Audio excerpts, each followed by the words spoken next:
Bonjour à tous, j'espère que vous allez bien. Sur Mustafar, il y a très peu de créatures qui sont montrées à l'écran dans l'univers Star Wars. Cependant, il y en a quand même quelques-unes. Et aujourd'hui, je vous propose justement d'apprendre un peu plus sur une des créatures natives de Mustafar, le Rogwart. Et donc, commençons.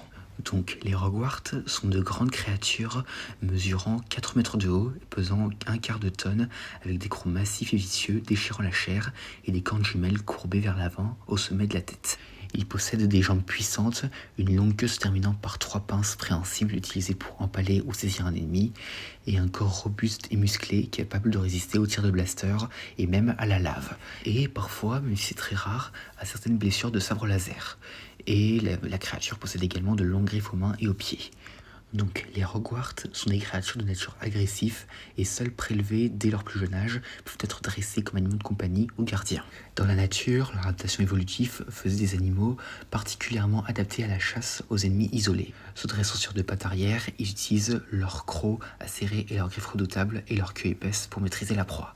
Un Rogwart n'est pas particulièrement rusé, mais il est difficile à surprendre, conservant son instinct de prédateur, même en captivité. Donc les Rogwart, comme je l'ai dit plus tôt, sont originaires de Mustafar, mais aussi de la planète Vang-Daxa, où c'est d'ailleurs des concurrents pour les Aclés.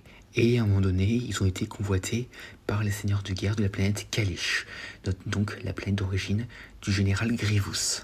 Et en général, les Kalish récupéraient des bébés et les gardaient pour les entraîner. Cependant, le Rogwart le plus connu est celui du général Grievous.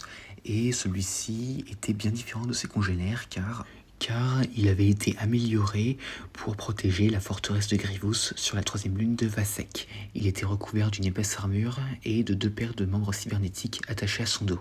Un plastron protégeait ses organes vitaux, tandis qu'un casque robuste et orné de marques Mumu protégeait son cerveau. Cependant, l'armure laissait le cou exposé et il hurlait fort lorsqu'il avait faim ou était en colère et pouvait donc être très agressif. Ce spécimen fut surnommé Gore par Grievous, cependant il fut tué par le Jedi Kit Fisto. Cependant, ce n'était pas le seul Rogwart à avoir un nom, car le Gracchus le Hutt, un Hutt qui était collectionneur d'artefacts Jedi, en possédait un nommé Kongo qu'il avait fait modifier cybernétiquement et l'avait fait notamment combattre contre Luke Skywalker. Et d'ailleurs, celui-ci était beaucoup plus grand que, et même d'ailleurs bien plus robuste que les autres membres de son espèce. Et à part cela, si on peut mentionner une dernière chose, c'est que pendant qu'il était testé par l'empereur sur Mustafar, Dark Vador s'est retrouvé confronté à un Rogwart qui ressemblait beaucoup à Kongo. Et c'est à part ça tout ce que j'ai à dire concernant le Rogwart.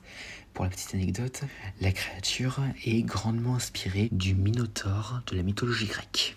Et donc voilà, j'espère que cette vidéo vous aura plu, n'hésitez pas à me dire ça dans les commentaires, et à la prochaine.